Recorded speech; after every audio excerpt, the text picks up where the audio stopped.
మహబూబాబాద్ జిల్లా డోనకల్ మండలం ములక్కలపల్లి గ్రామంలో ఉద్రిక్తత చోటు చేసుకుంది. చింతకాయల సుధాకర్కు చెందిన సిమెంట్తో తయారు చేసిన ఓడలు, కిటికీలు, దర్వాజాలను రాత్రి సమయంలో గుర్తు తెలియని వ్యక్తులు ధ్వంసం చేశారు. ఇక 10 లక్షల పెట్టుబడి పెట్టి తయారు చేసి అమ్మకాలకు సిద్ధంగా ఉన్న ఓడలు, కిటికీలు, దర్వాజాలను గుర్తు తెలియని వ్యక్తులు ధ్వంసం చేశారని యజమాని వాపోయారు. సుమారు 50,000 రూపాయల వరకు కూడా ఆస్తి నష్టం వాటిల్లిందని చెప్పారు. అయితే నిందితులను గుర్తించి మరోసారి ఇలాంటి ఘటనలు పునరావృతం కాకుండా అధికారులు చట్టపరమైన చర్యలు తీసుకోవాలని కోరారు.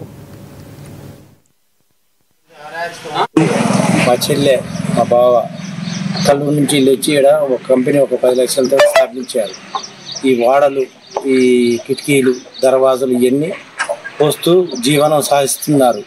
దానివల్ల అందరికీ ఒక 10 రూపాయలు తక్కువైనా ఎక్కువైనా కానీ వాళ్ళు ఇచ్చి సాధించి అవతల మనకి ఏ గోళాలు లేవు. మాకు ఊళ్ళే ఎవరో నైటు 9 గంటల 10:10 అప్పుడు గుర్తు తెలియని వ్యక్తులు తీసుకొచ్చి మొత్తం కిటికీలు, దర్వాజాలు, వాడలు మొత్తం బలగొట్టి